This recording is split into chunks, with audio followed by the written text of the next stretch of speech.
Hey guys, last experiment, and that's on the properties of angles in a circle. So normally what I do is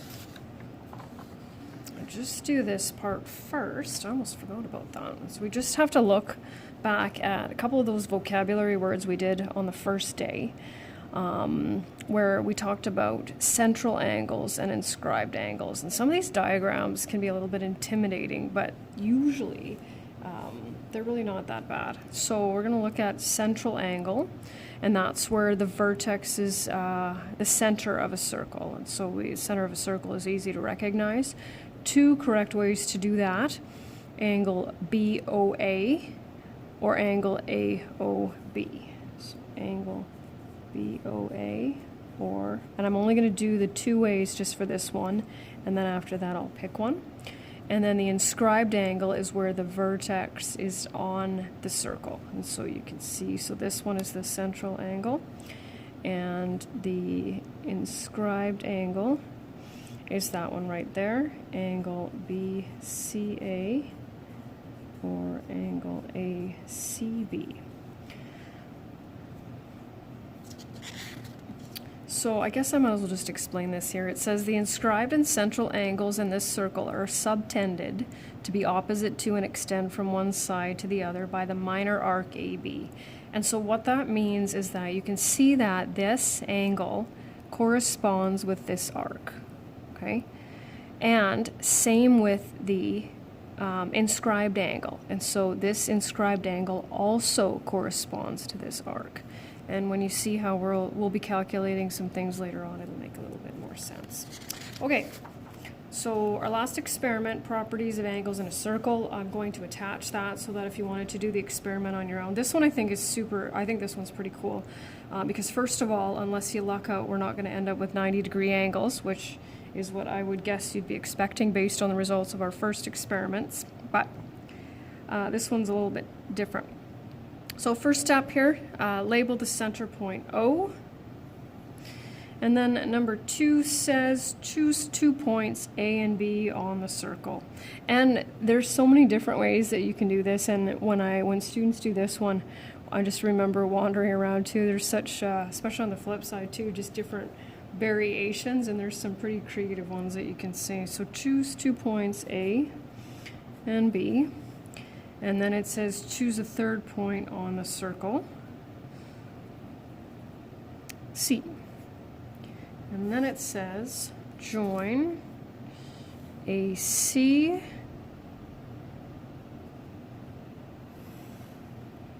and BC. Done. And then it says measure angle ACB. So you can tell already that this one is clearly not going to be a right angle. So it looks to me like I've got 56 degrees. And then it says join AO and OB, and those will be what parts of the circle? Those are radii, right? And try and draw it, because the tricky thing with this one too is that we obviously need a specific relationship here with these angles, and depending on how you draw your lines, sometimes it doesn't work out too well. So 56, join AO and OB. All right, so it says measure the smaller AOB. So that means not this one, but this one.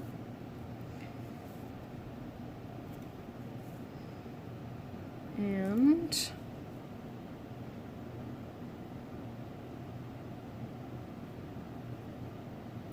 I end up with, hold on a second.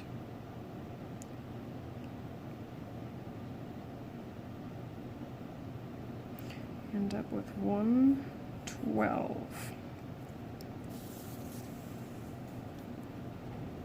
So what we need to do is try to figure out a relationship between that central angle and that inscribed angle. And it's maybe not quite so obvious, but normally what I do is I help students a little bit with these two numbers. So there's a relationship. If you take 56 and double it, what do you think we're going to get? 112. And if you take 112 and half it, we will end up with 56. So angle ACB, which is the inscribed angle, is half the measure of angle AOB. And you could write it the other way, so you could say angle AOB is twice the measure of angle ACB. Whoops. Put the second one over here. There it is. So this is on the flip side of that one. Label the center point O. This one I think is pretty cool. Mark 5 points A, B, C, D, and E in order on the circle. And if you're going to do this, this is super important to put them in order. Otherwise it gets completely and totally messed up. So I'm going to put A here, B here. And I would say try not to put them too close together. Not that it won't work. That would be my recommendation. D, and then E. And then it says join AB, AC, AD. Lots of lines to draw here. AB, AC, and AD, as well as EB,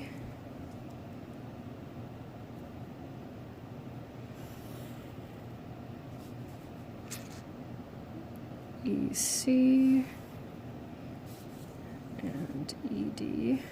Oh, that looks pretty cool. Join AO and EO.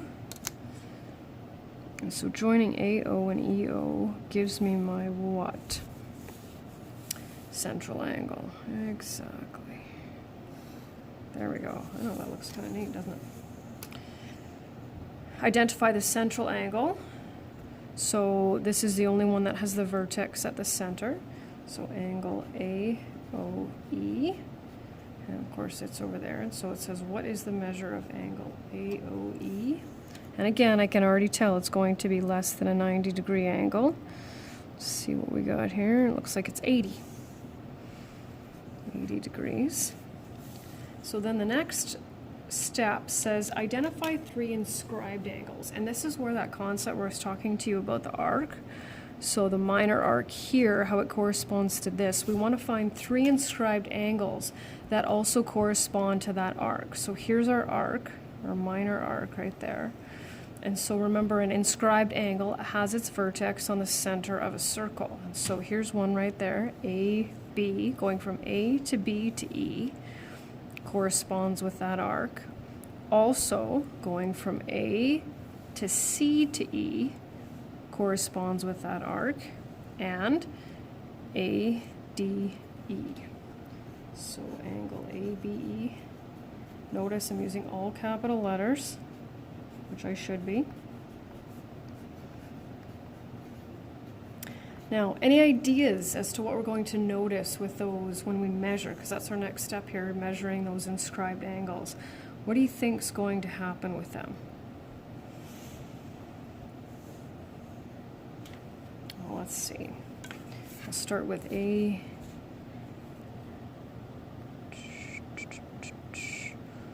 Oh, look at that, 40. And we already know there's a relationship, right, of being half. Okay, so then I have another one over here. Oh, look at that, it's also 40. Because we already know that the inscribed angle is half the central angle. And angle, this one almost, well, yeah, I can make that one be 40 as well. So all of those inscribed angles from that central angle are 40 degrees and are half, right? They all have the same measure.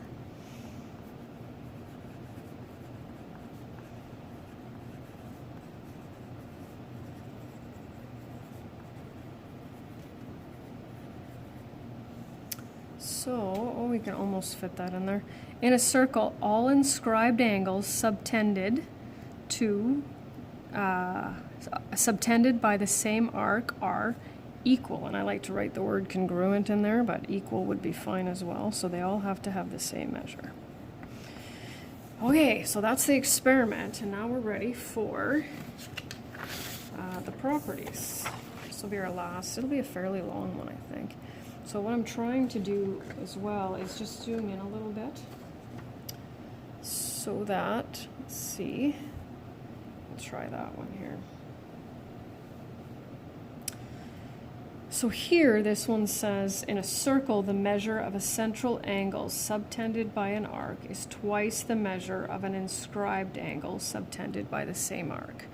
So that's the English version of it, and you can find that in the attached complete notes. I don't see any reason for you to watch me write that out. That doesn't make a heck of a lot of sense. Mathematically, though, we'll use this diagram here, right? So this is our central angle. So our central angle, right, is what in relation to that? Twice. I can't quite fit that in there. It fits on the smartboard. And then if I go backwards, right, so our inscribed angle is half. And I think this is something I normally do at the beginning too, just to say the hypotenuse subtends the right angle, meaning it's across from. So I don't think that's really necessary because I think we're good with that. Okay, moving over here. So this one, so this is where you can see that it's already constructed for you. So this is again just a repetition of what we did on this for the second page of that experiment. In a circle, all inscribed angles subtended by the same arc. This time it's a wider arc, right? It's a longer arc, but you can still see how this angle still corresponds to that one. So does that one, and so does that one. So they will all be equal or congruent. Like I said, it doesn't really matter. And so we know that angle ABE equals angle ACE, which equals angle ADE. And then moving over to this side. So what do we know about these ones again? They will be equal.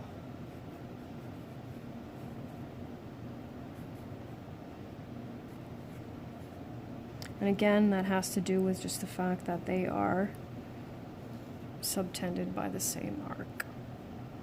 Okay, now we're going to get into the calculations here. You can see that central angle. So if angle ACB, so that's this one right here, equals 55 degrees, then angle ADB, which is subtended from the same arc, will be 55 degrees. I hope I'm waiting long enough for you to think about that. It's a little hard to judge when you're not here. And here we go.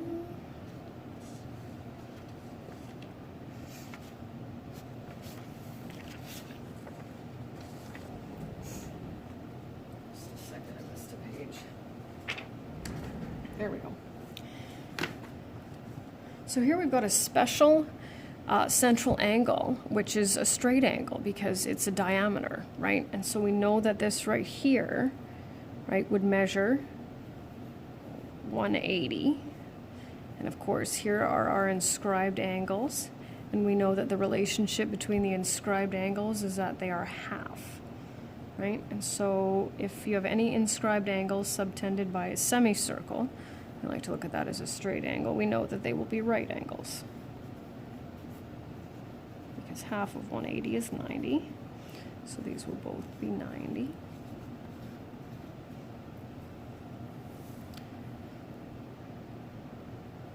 So you can clearly see here that we know this is a right angle, and we take this and we double it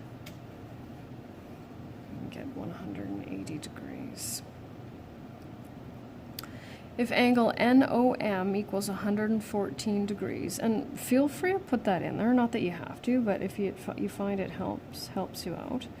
So what kind of triangle is this? I know we don't teach the types of triangles, right? They're scalene, isosceles, equilateral. This one's isosceles because we know that OM is a radius, ON is a radius, and we know that all radii of a circle have to be equal, right? So if that's the case, then whatever's left from 180 has to be split between M and N, because those angles will have to be equal. So we take 180, subtract 114, and we end up with 66. And 66 split between two angles means they will each be 33 degrees. Almost done. This is getting to be a pretty long one. So what you have to do when you're looking at these is you have to determine, oftentimes it's, okay, do I double the angle? Do I half the angle, or do I keep it the same? But it's really important to understand what angles you're looking at, right? And in some cases too, if you end up with a triangle, the sum of the angles in a triangle is 180 degrees. If angle AOC equals 84, is that a central angle or is that a inscribed angle? What is the measure of angle ABC? You can tell by looking at this one, you can clearly see that the blue angle is larger, right?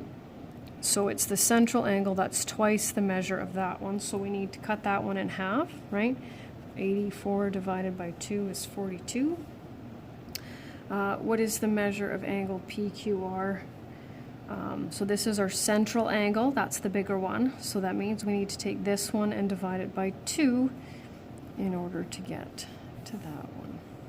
I fit it in there? Almost. This is kind of a neat one. If angle AEB, now is that a central or an inscribed angle? This one right here. Inscribed, those are the smaller ones, okay?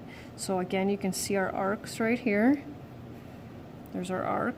So angle ADB will be 40. And our central angle, which is this one subtended from the same arc, will be twice as big. So it will be 80. And last practice question here, if angle COB, that's our central angle, right? And by all means, just draw it in there. So COB is 57. These are going to be our inscribed angles. And of course, when we split 50, when we take 57 and divide it by 2, we get a decimal. That's totally fine, because we can go halfway in between 28 and 29. So that's one of the longer videos that I've done, but hopefully that, excuse me, gives you enough to be able to do the practice questions. All right, enjoy the rest of your day.